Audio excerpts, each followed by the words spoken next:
بسم اللہ الرحمن الرحیم۔ ہم استغفار کا ذکر کرتے ہیں، استغفار کا وظیفہ کرتے ہیں اور کرنا بھی چاہیے۔ بڑے فضائل اور بڑی فضیلت اس وظیفے کی ملتی ہے احادیث کی روشنی میں، جس میں آپ صلی اللہ علیہ وسلم کے حدیث بھی ہے، بلکہ قرآن نے اس کی فضیلت بیان کی ہے۔ وَمَا كَانَ اللَّهُ مُعَذِّبَهُمْ وَهُمْ يَسْتَغْفِرُونَ۔ اللہ تعالیٰ نے استغفار کرنے والوں کی فضیلت قرآن میں بیان کی ہے کہ جو لوگ استغفار کرتے ہیں اللہ تعالیٰ دنیا کے اندر انہیں کسی بھی عذاب میں مبتلا نہیں کریں گے۔ دنیا کے اندر ان کے اوپر کسی قسم کا کوئی عذاب نہیں آئے گا۔ میرا اللہ استغفار کرنے والوں کے بارے میں یہ ارشاد فرما رہا ہے۔ اور آپ صلی اللہ علیہ وسلم کی حدیث ہے، آپ صلی اللہ علیہ وسلم نے فرمایا کہ بہت زیادہ خوشخبری ہو ایسے شخص کے لیے جس کے نامہ اعمال میں استغفار کی کثرت ہو۔ تو استغفار کرتے ہیں ہم اپنے مسائل کا حل کروانے کے لیے، اپنی مشکلات کو دور کرنے کے لیے۔ کسی بھی قسم کی مشکلات ہو، آج کل ہر بندہ پریشانی کا شکار ہے، ہر بندہ مشکل کا شکار ہے، ہر بندے کے اوپر مصائب ہی مصائب ہیں، ہر بندہ جو ہے وہ مشکلات کے اندر گھرا ہوا ہے۔ تو میں ایک ایسا استغفار بتا دیتا ہوں کہ وہ اللہ کے اس نام کے ساتھ کیا جاتا ہے جس کو اسم اعظم کہا جاتا ہے، جس کو اسم اعظم کہا جاتا ہے۔ اور آپ صلی اللہ علیہ وسلم کی حدیث ہے کہ اسم اعظم کے ساتھ جو بھی دعا اللہ تعالیٰ کے جو اسم اعظم ہے وہ پڑھ کر وہ اس کے ساتھ جو بھی دعا مانگی جائے، جس دعا کے اندر اس کو پڑھا جاتا ہے، وہ دعا اللہ تعالیٰ ضرور قبول کرتے ہیں، وہ کبھی بھی رد نہیں ہوتی۔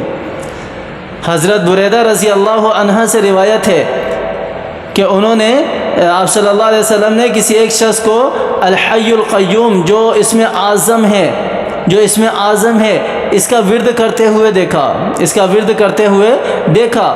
تو آپ صلی اللہ علیہ وسلم نے فرمایا کہ یہ شخص جس چیز کے ورد کر رہا ہے یہ اسم اعظم ہے، اور اسم اعظم کی یہ فضیلت ہے کہ اس کے ذریعے اللہ تعالیٰ سے جو بھی دعا مانگی جائے اللہ تعالیٰ قبول فرماتے ہیں۔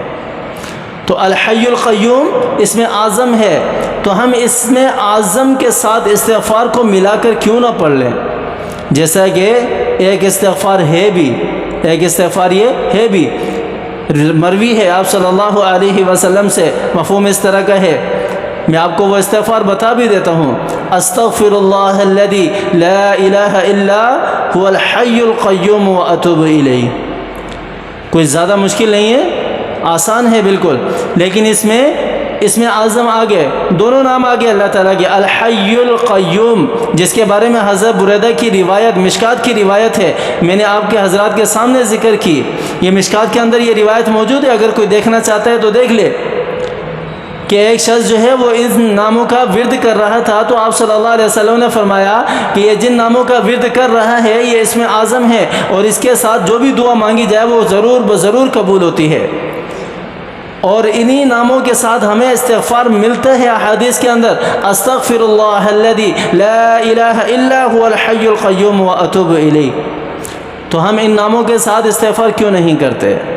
اللہ تعالیٰ کے اسم اعظم ہے، اس کے ساتھ استغفار کریں، اس استغفار کو یاد کر لیں، اور یاد کرنے کے بعد صبح فجر کی نماز کے بعد یا صبح سحری کے وقت، جیسے میں نے پہلے بھی بتایا کہ سحری کا وقت احادیث کے اندر ہے، اللہ تعالیٰ نے اس وقت استغفار کرنے والوں کی تعریف اور فضیلت بیان کی ہے۔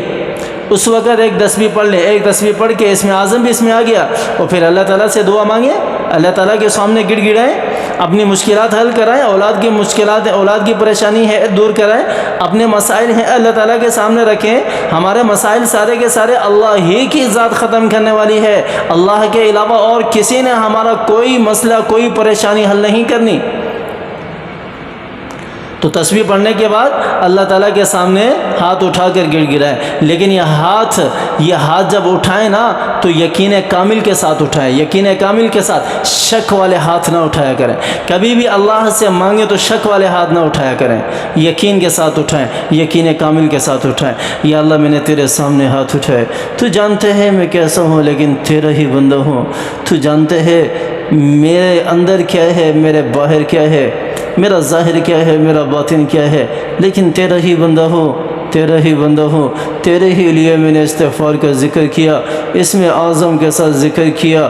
یا اللہ تجھ سے عافیت چاہتا ہوں، اور جو بھی پریشانی ہے میری، یا اللہ تو میری پریشانی کو دور فرما۔ اپنے بچوں کی صحت یابی چاہتا ہوں، اپنے لیے اولاد چاہتا ہوں نیک اور صالح، اپنے لیے رزق کا بندوبست چاہتا ہوں، اپنے لیے عافیت کی زندگی چاہتا ہوں، اپنے لیے اور اپنے عزیز و اقارب کے لیے صحت یابی والی زندگی چاہتا ہوں، تو مجھے صحت یابی والی زندگی دے۔ آمین ثم آمین۔ گڑ گڑائیں اللہ سے، مانگیں اللہ سے، اللہ تعالیٰ کیوں نہیں دیں گے؟ اللہ تعالیٰ دیں گے۔ اللہ تعالیٰ مجھے بھی اور آپ کو بھی سمجھ عطا فرمائے، عمل کرنے کی توفیق عطا فرمائے۔ آمین ثم آمین۔ وآخر دعوانا الحمد للہ رب العالمین۔